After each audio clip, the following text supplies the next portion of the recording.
is LBC. From Global, leading Britain's conversation, The Nigel Farage Show. Mr. Nigel Farage. Thank you, Donald. Well, a very tough day for the Republican Party, and more of that over the course of the next hour, but potentially a tough evening for hardline Eurosceptics like myself, because as we speak, the House of Commons is dividing. There's a vote. There's a potential rebellion against the government. What's the story? Well, the Prime Minister says that MPs will be able to scrutinise the final Brexit deal. But the amendment that is put forward by Conservative Dominic Grieve and has got full support from the Labour Party says that vote must be meaningful. Well, if these are all semantics to you, perhaps sort of help us explain what this really means. I've got Theo Usherwood, LBC's political editor, on the line. Theo, please put it into English for us.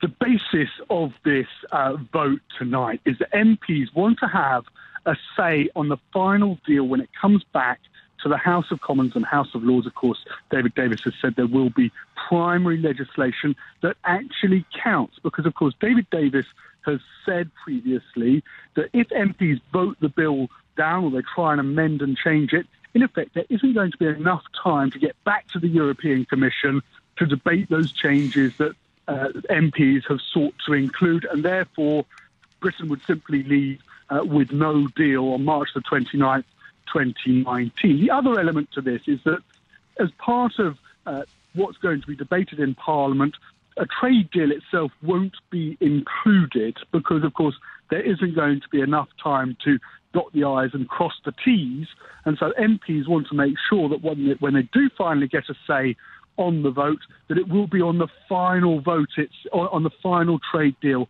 itself. Now, Dominic Grieve, the former Attorney General, arch Remainer, Nigel, he's not your sort of person, has put down an amendment which would give MPs the power to scrutinise that. And in short, what Theresa May said it meant for her and the government today is it would mean condensing the trade talks into an even shorter space of time so that they have a final deal early in the summer. And then that would allow more time for MPs to debate the legislation and potentially amend the legislation when it comes to the House of Commons. And then that would allow time, of course, if they do amend the legislation, for the government to go to the European Commission, to go to John-Claude Juncker and say, actually, we'd like this changed because this is what our MPs say. It is really squeaky bum time because the numbers are against the government, Nigel. We're looking at around 308 plays 303. And if that happens, the government loses the vote, and it's back to the drawing board for Theresa May. It is, and I suppose in a sense it's back to the drawing board for those that want, I'd call it a clean Brexit. I guess Chuka Umunna would call it a hard Brexit. Nigel, if I was in your shoes, having campaigned to leave the European Union, you want a clean Brexit, I wouldn't be so disappointed if tonight goes against the government, because it will mean the pressure is on Theresa May to secure a deal, and she may not be able to do that. There may be a real scenario where she gets to the end of July, August next year, and she simply says it can't be done, we can't get it through Parliament in time, and as things stand, because of course MPs haven't managed to change the timetables so that they control when we leave the European Union, we would leave on a hard deal, on a hard Brexit deal on March 29th, 2019. I know the way you pitched it, and you're quite right to, in your own opinion, to pitch it as this could be a bad night for Remainers. But Theresa May, when she stood up in the House of Commons, she did have a point when she said it makes a disorderly Brexit more likely, because all of a sudden she's having to condense a trade deal into nigh on 6 months, and the likelihood of securing that is going to be very difficult, and that could make World Trade Organization rules, the clean Brexit that you've campaigned for, a little bit more likely. This was the Peter Bone line, that actually we may just crash out of the whole thing. There isn't much Parliament can do about it. You may be right, Theo, although that would be very much against the instincts of this government, wouldn't it? Yes, I wouldn't want to try and predict, but it does. You know, the European Council are debating it tomorrow. Theresa May's here. I'm just on my way to Brussels now. I'm in taxi to the Eurostar. She's in Brussels tomorrow. They then kick her out to have a debate amongst themselves. And it doesn't look good I'm sure Jean-Claude Juncker will be having a slight smirk into his Dino tonight if Theresa May loses this vote. It's not exactly a position of strength, is it? No, it's not. It's not. Theo, have a good trip, and I thank you. And, of course, that's the problem that we face potentially with the British Parliament. And, of course, what everyone forgets is if there is a deal of some kind, ultimately the European Parliament, of course, gets to vote on it after the British Parliament. And certainly with the resolution that was voted on today, they're in no mood to be particularly nice to the Brits at this moment in time. So, is it right, folks? Is it right that MPs should have a vote, a decisive vote, on whatever the final Brexit deal is? The argument here is about sovereignty. And those who say that MPs must have the final say on a deal are those that will argue that sovereignty of our country rests in Parliament. Those who take the opposing view, of whom I'm one, say no, sovereignty rests with the people. The parliamentarians are people we put there for short periods of time to act on our behalf. That, I think, is the crux of this whole debate. People like me will say, hang on, we've had our say. The government's job is to do its best. It's not for Parliament to stop it. What do you think? Is it right for MPs to have a say on whatever the final deal is? Call me, let me know your views. 0345 6060 973. If you think, no, actually I'm really worried about this, because all that will happen is MPs will try to overturn the will of the people, then text to 84850. Or perhaps you think, you know what, we've had our say already, this is really ridiculous, then you can tweet using the hashtag Farage and LBC at LBC. You can watch me on Facebook. I'm live here in the European Parliament. I'm going to ask my first caller tonight, is Aidan, who's calling from Tottenham and is a new caller to the show.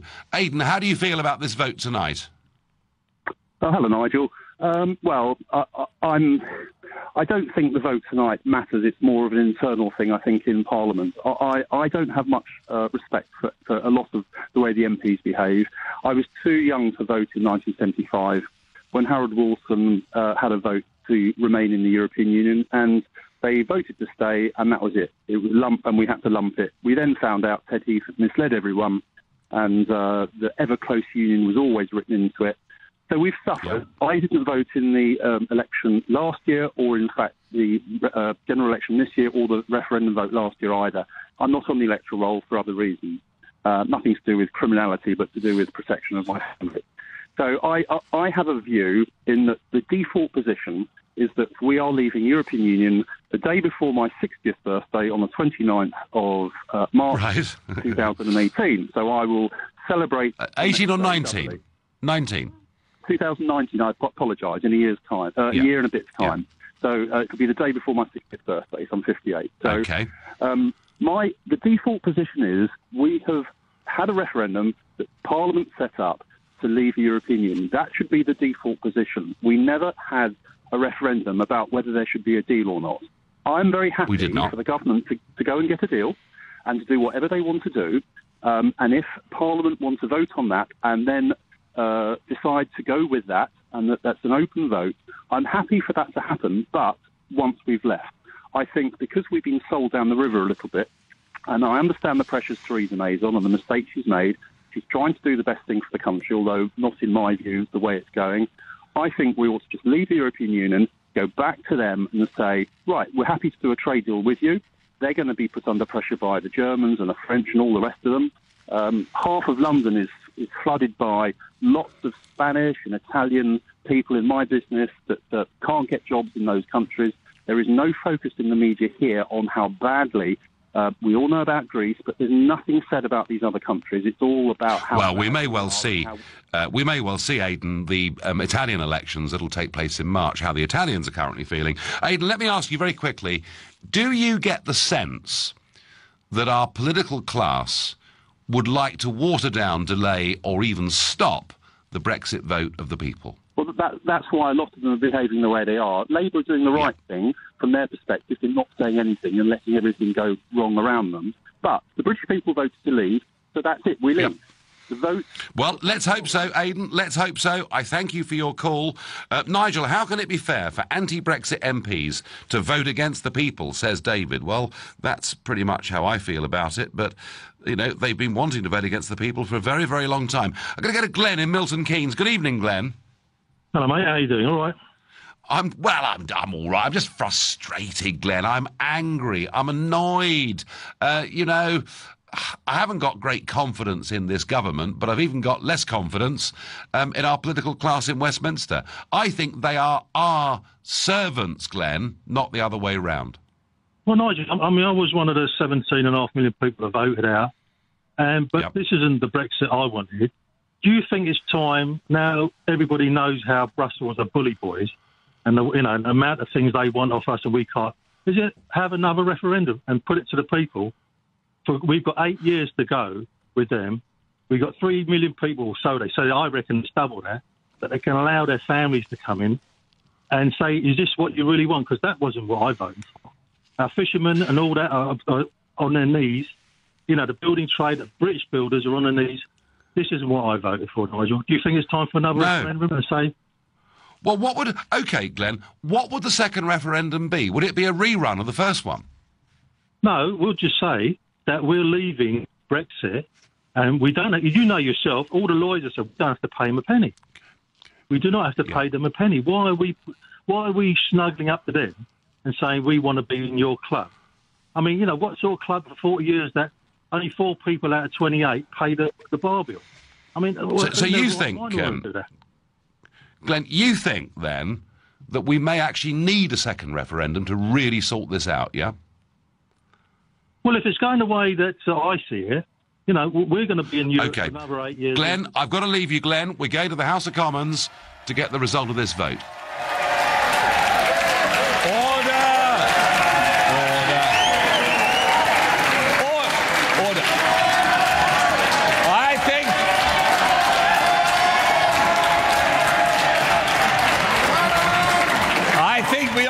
To hear the result. Let's make sure the result is correct. The ayes to the right, 309. The noes to the left, 305.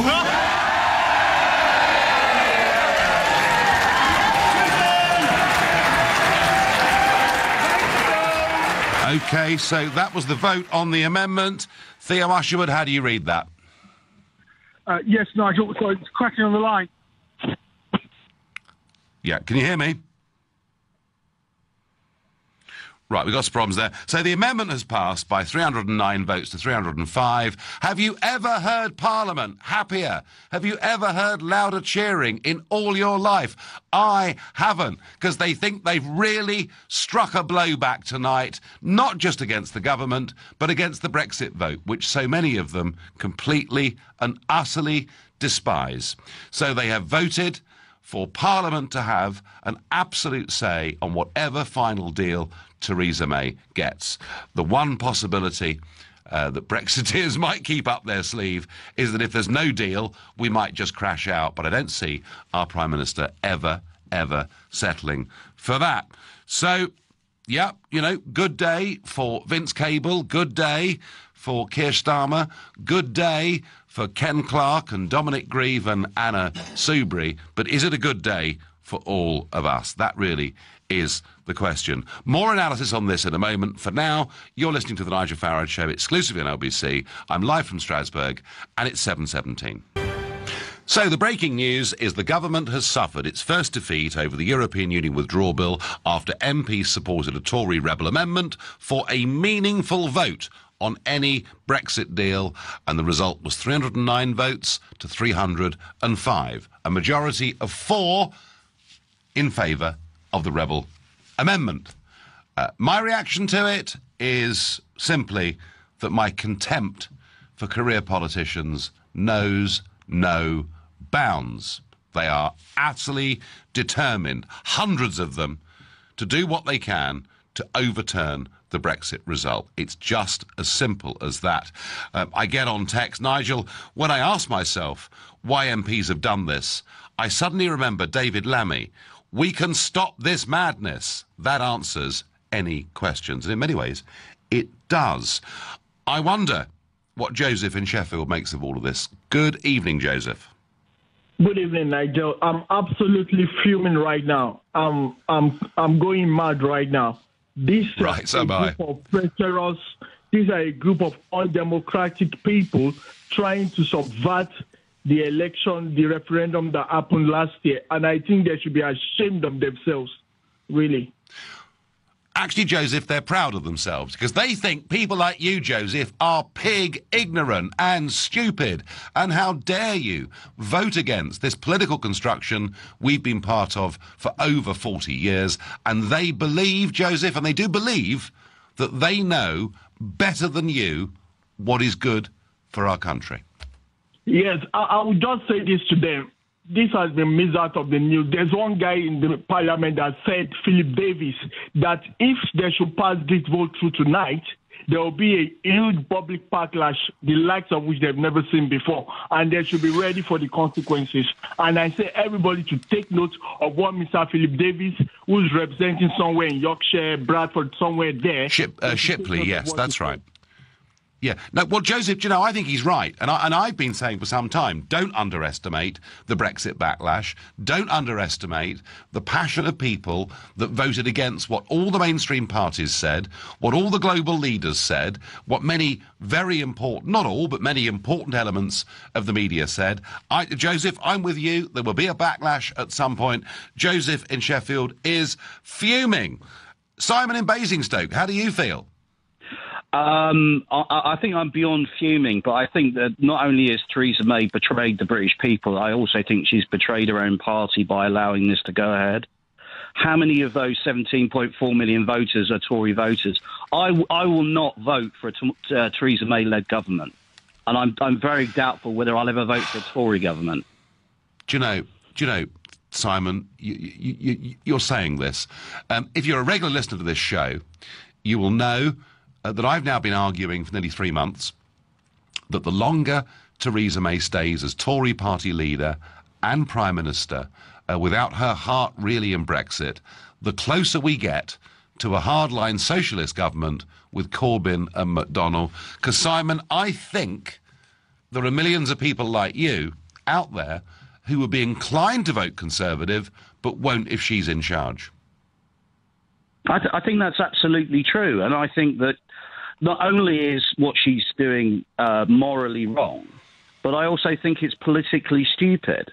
If she'd have said, we've tried to negotiate with the EU in good faith, they've demanded money effectively with menaces, and this is Great Britain, we don't respond to that, and had a hard Brexit, the Tories would have walked the next election, because even Remainers object to the way that the EU has behaved. Do you know, Simon, I met this morning here in Strasbourg, a Tory MEP, had a coachload of visitors, and there were some from Kent, some from Hampshire, but from southern England, and I was chatting with them.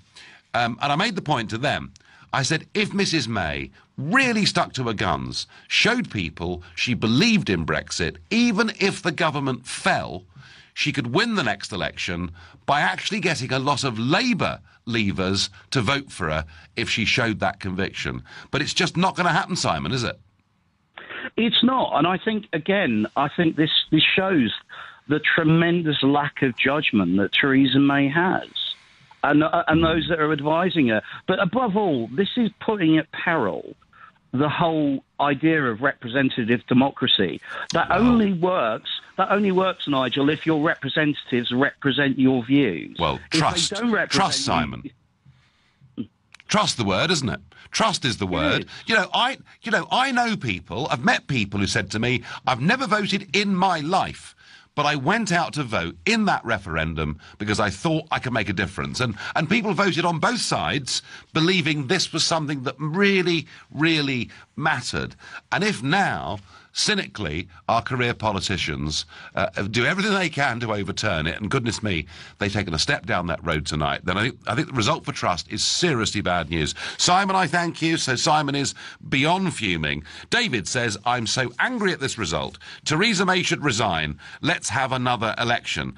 Well, David, you're angry because you're a Brexiteer, predominantly, I'm sure.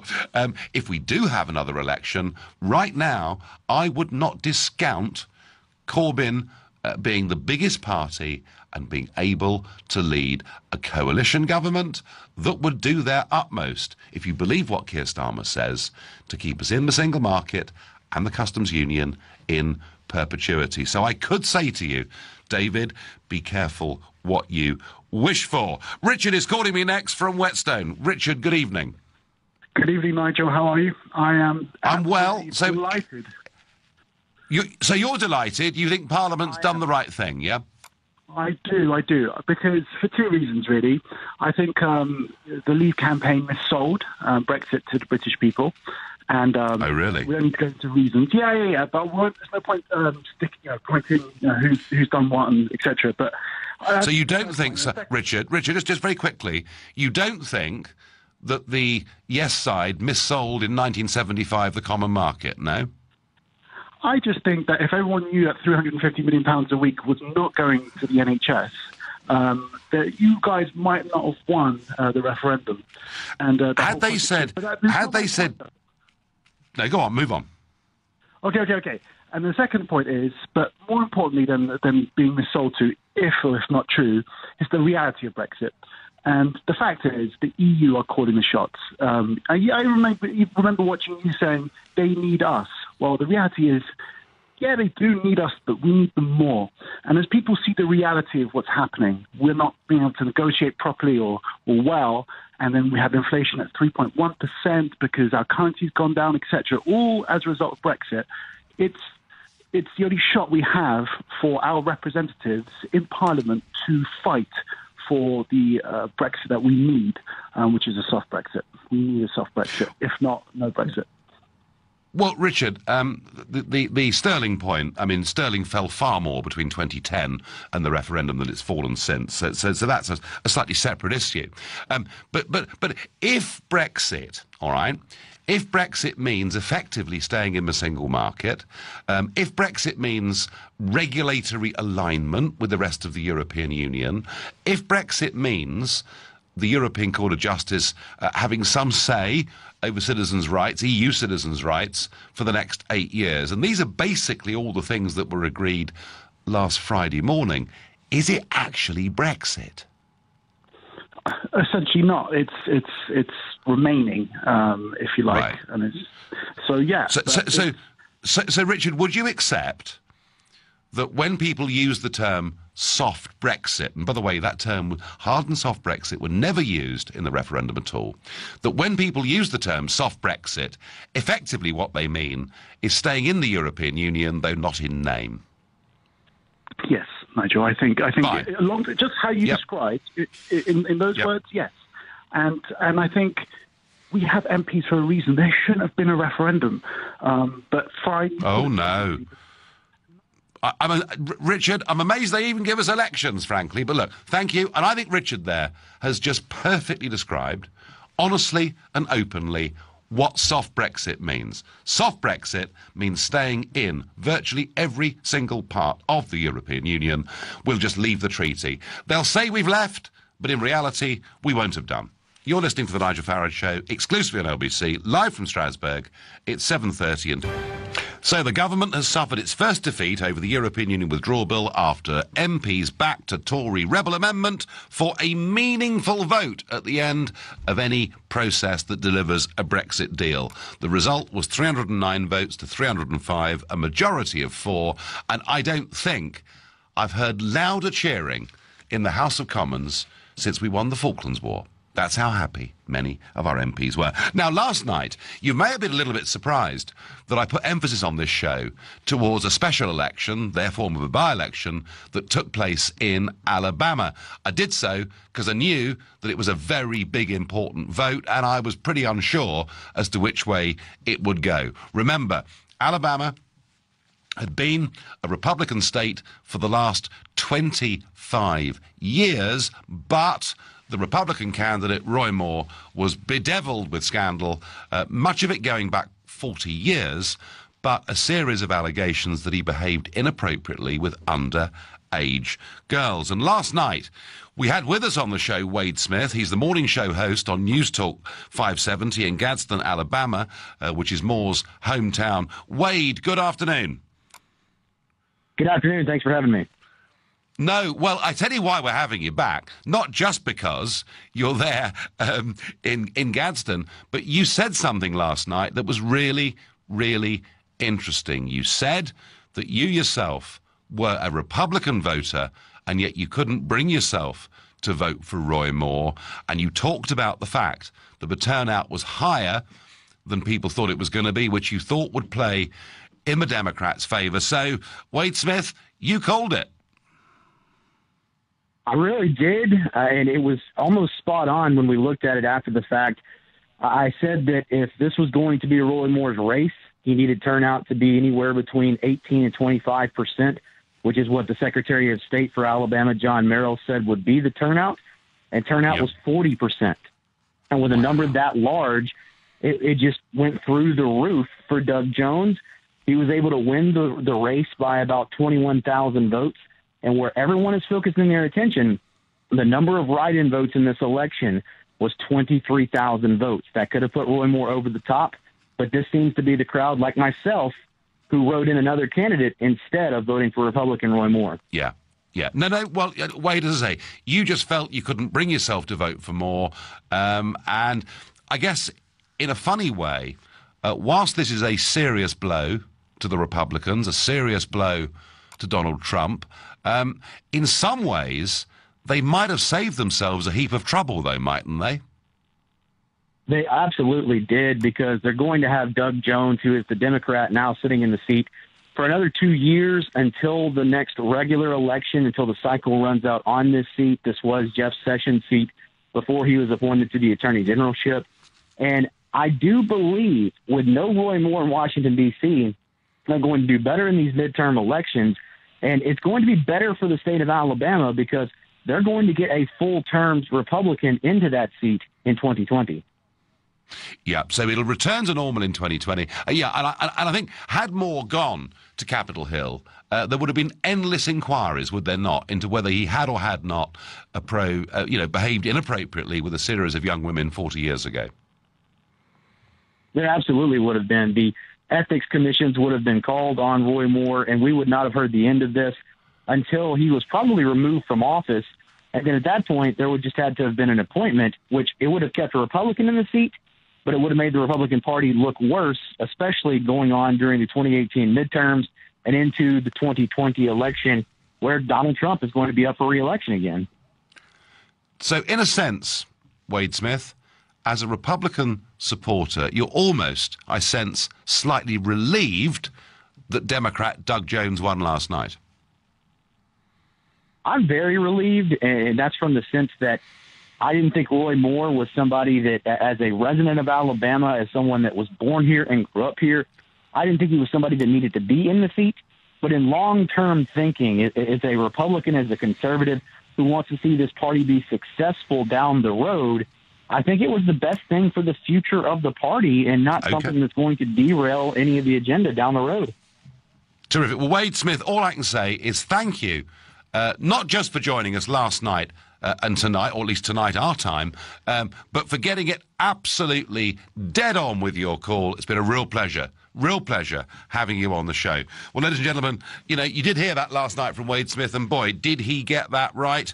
Whether you raced down to the bookmakers having listened to him or not, I don't know. What I do know is that there are a lot of very happy MPs in Parliament right at the moment because they've inflicted a defeat on the government. And it is a very real defeat on the government because there is now going to be a meaningful vote at the end of any Brexit process that produces a deal. Still the possibility that if there was no deal and we crashed out, that Parliament couldn't stop it.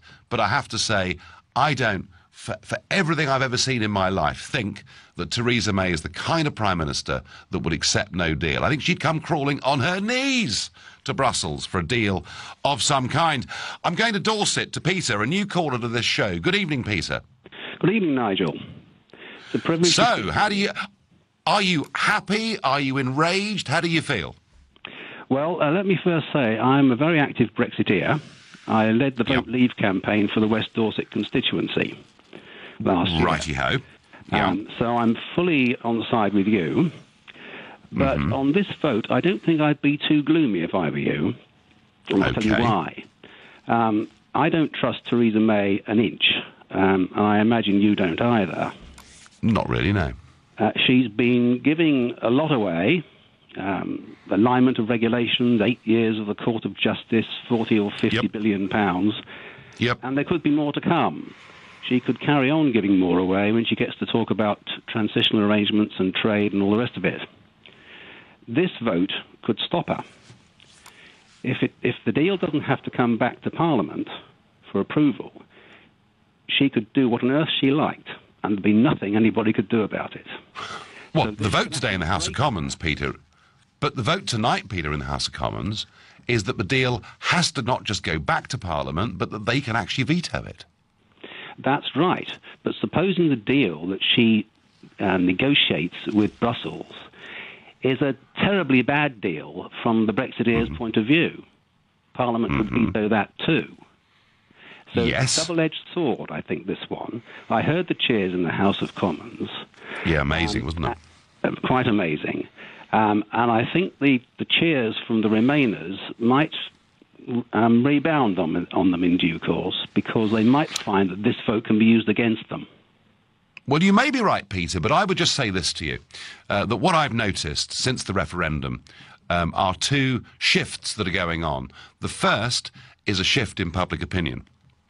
And now, fewer than 1 in 5 voters wants to undo Brexit. There is now a clear, solid majority that say, look, we voted for this, let's just jolly well get on with it. That's the people. But the other shift has been amongst our political classes, and they now feel, I think, emboldened. They now genuinely believe that they can get us what is called a soft Brexit. And I don't know whether you heard, Peter, the caller, before we went to the news at 7:30, saying, yeah, actually, what soft Brexit means is effectively we stay in. That, Peter, I think is the problem. And I wonder what we're going to have to do. You were involved with the referendum campaign, that great historic victory. What are we going to have to do to take him on again? What are we going to have to do? Yeah. The price of freedom is eternal vigilance, Nigel. So keep on fighting, yeah? Certainly vigilant. Well, I know I've had a quarter of a century of it, and I guess what sort of gets me down a bit today, and I did say this in the session in Strasbourg this morning, is I do feel there may be a battle. We may have to refight quite a lot of this all over again. Peter in Dorset, thank you. And Peter thinks, well, actually, may not be that bad. It could go back the other way. On Twitter, I get, this is a victory for sovereignty against a rudderless, weak government. Nigel, a majority of 4 is too close to count. They should be made to vote again, says Kenny.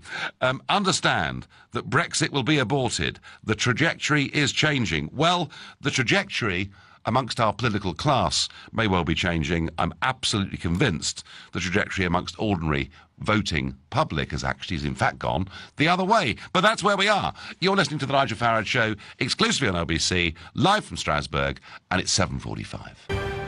We understand there were 12 rebels in Parliament tonight that voted against their own government and voted for Parliament to have a meaningful final say on whatever deal the government negotiates. And we understand one of those was Stephen Hammond, and he's just been sacked as a vice-chairman of the Conservative Party, according to Sam Coates of The Times. The Labour leader, Jeremy Corbyn, has responded by saying this defeat is a humiliating loss of authority for the government on the eve of the European Council meeting that happens tomorrow night and into Friday. Labour has made the case since the referendum for a meaningful vote in Parliament on the terms of Britain's withdrawal from the European Union. Well, I don't know. Not always easy to work out exactly where Labour has been standing on this. And the names of the rebels, the heroes of the villains, according to your point of view, are Grieve, Clark, Morgan, Stevenson, Neil, S. Hammond, Heald, Soubry, Wollaston, Giannoli, Sandbach and Allen. So they are the 12 Tories who voted against their own government on this. Looks like one of them has been sacked as a vice-chairman of the party. That looks like good information. I wonder where we go from here. Joseph in Newcastle is a new caller to the show. Good evening, Joseph. Hi, Nigel. Good. So how do you feel? I mean, are you elated or fuming? Elated, because I heard your Brexiteers friends on before. I just thought it's wrong. We voted to leave the EU to get parliamentary democracy back to the Parliament. No, we voted to get our country back. Yes, but we also voted to get democracy back to our Parliament, stop taking the EU rules. So right, and the MP should have a vote on the final deal. Anyway, I don't trust David Davis or what. I just don't trust him, and I don't think the MP is either. All right. I mean, listen, I do take your point that this vote was, the referendum was very much about sovereignty, but it is a little bit about your definition of sovereignty, isn't it? You know, are the MPs our bosses, or are they our servants? But they're elected to look out for the best interests of us. So if Theresa May comes back and the deal's rubbish, and they vote for it, that's going to screw Britain. So if they hold the government to account, it's going to be better for us and to be a better deal. So what happens if Theresa May? What happens if Theresa May's deal is rejected by Parliament? Where on earth do we go then, Joseph?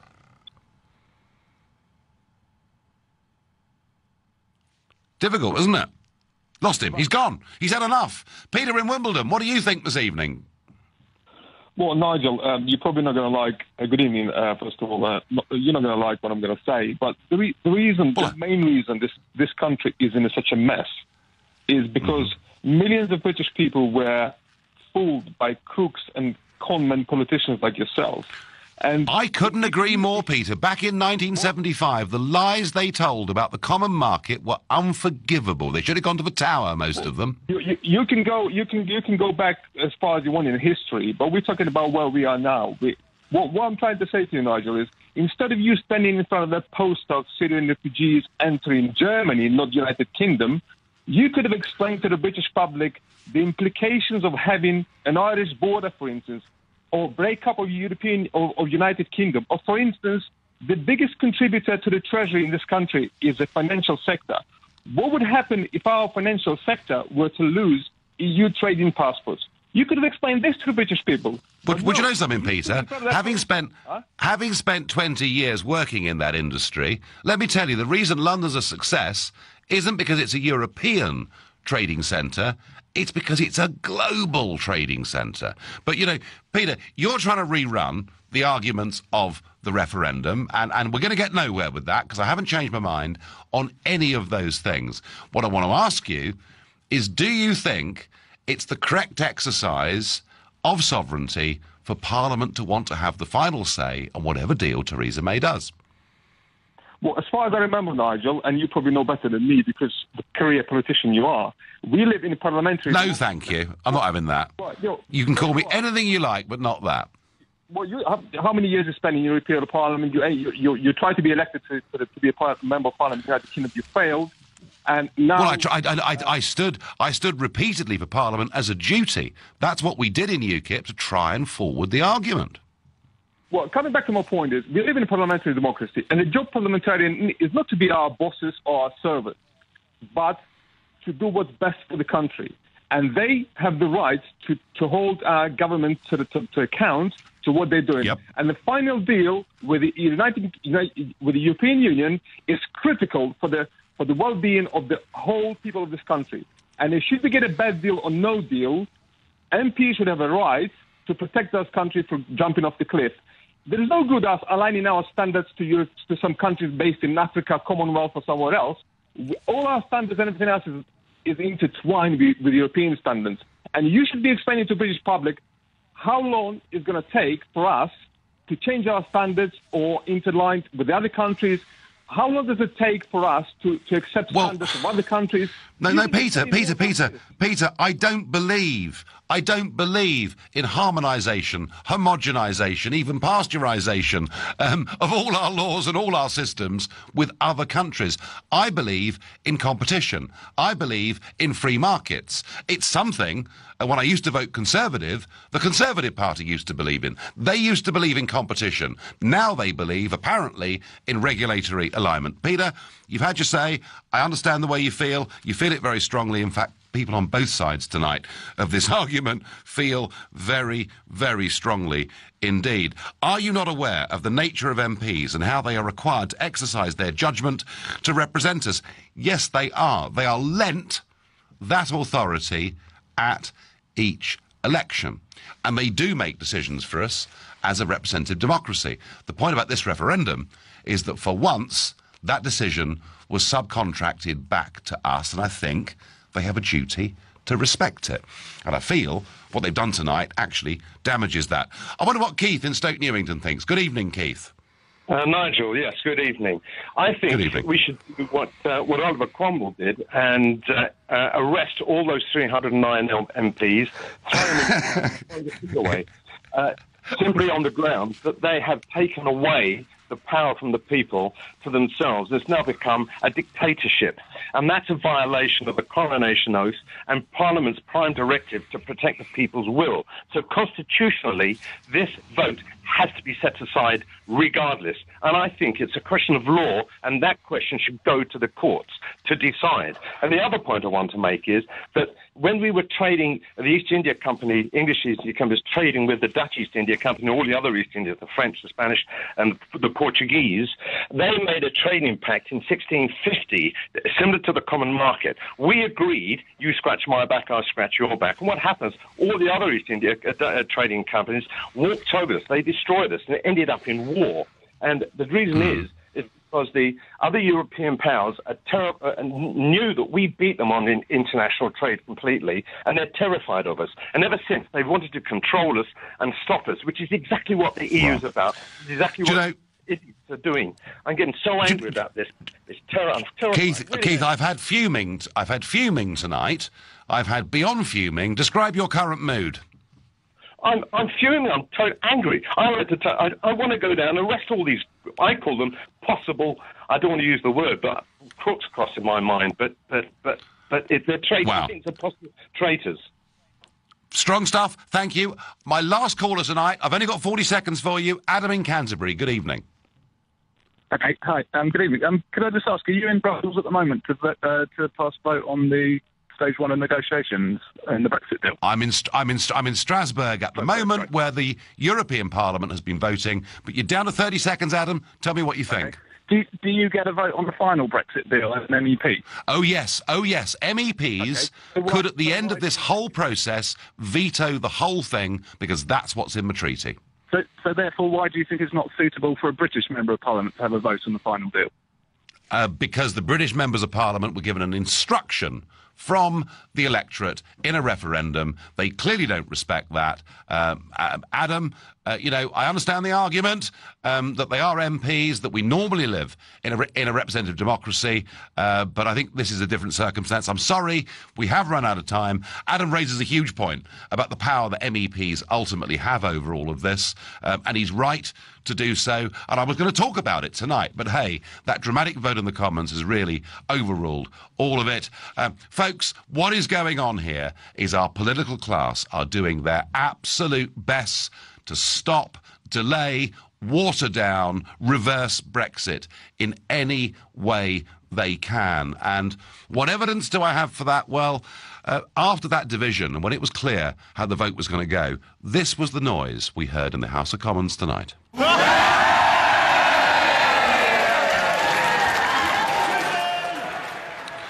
And I think that noise, frankly, says it all. You've been listening to the Nigel Farage Show here on LBC. I'll be back tomorrow night from 7 o'clock. Coming up at 10 tonight, it's Ian Collins. But up next, it's Clive Bull. Nigel, thank you.